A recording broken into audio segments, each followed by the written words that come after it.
Hey all, நான் என்னோட பாப்பாவுக்கு ராகி எப்படி ரெடி பண்ணி கொடுப்பேன் அப்படிங்கிறத இந்த வீடியோவில் சொல்லியிருக்கேன். ஃபஸ்ட்டு வந்து நான் முழு ராகி எடுத்திருக்கேன். நான் வந்து 4 ஹவர்ஸ் ஊற வச்சுருப்பேன்.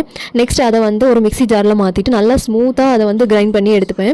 அதுக்கப்புறமா அதை வந்து ஒரு ஜல்லடையில் மாற்றிட்டு நல்லா அதை அரிச்சு எடுத்துப்பேன். கொஞ்சமாக வாட்டர் ஆட் பண்ணி அது இருக்கிற ஜாரில் இருக்கிற எல்லாமே கம்ப்ளீட்டாக நான் வந்து அரிச்சு எடுத்துப்பேன். அதுக்கப்புறமா அதுக்கு கூடவே கொஞ்சம் வாட்டர் ஆட் பண்ணிப்பேன். ஆல்ரெடி நம்ம ஃபில்டர் பண்ணி எடுத்துருப்போம்ல, அதில் கூட கொஞ்சம் நான் வாட்டர் ஆட் பண்ணியிருப்பேன். அந்த ஜல்லடையிலே நான் 2-3 தடவை அதை வந்து ஃபில்டர் பண்ணி எடுத்துப்பேன். கொஞ்சம் நீட்டாக வரது வரைக்கும் நான் வந்து ஃபில்டர் பண்ணி எடுத்துப்பேன். அதுக்கு கூடவே கொஞ்சம் மில்க்கும் ஆட் பண்ணிப்பேன். அதுக்கப்புறமா நம்ம ஸ்டவ்வில் வச்சுட்டு நான் வந்து ஃபஸ்ட்டு பனங்கற்கண்டு தான் ஆட் பண்ணிட்டு இருந்தேன். இப்போ 1 இயருக்கு அப்புறம் நான் வந்து நாட்டு சக்கரை ஆட் பண்ணியிருக்கேன். நான் போடுற ஸ்பூன்னு வந்து ரொம்ப சின்ன அளவு தான்.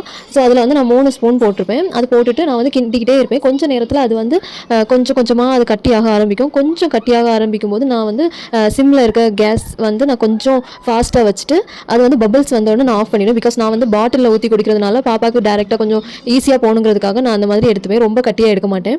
அதுக்கப்புறமா அதை ஆற வச்சுட்டு பாப்பாவுக்கு கொடுத்துருவேன். பாப்பாவுக்கு ரொம்பவே ஃபில்லிங்காக இருக்கும். இந்த வீடியோ உங்களுக்கு பிடிச்சிருந்துச்சுன்னா நீங்களும் ட்ரை பண்ணி பாருங்கள். இந்த வீடியோக்கு பிடிச்சிருந்துச்சுன்னா லைக் போடுங்க. தேங்க்யூ.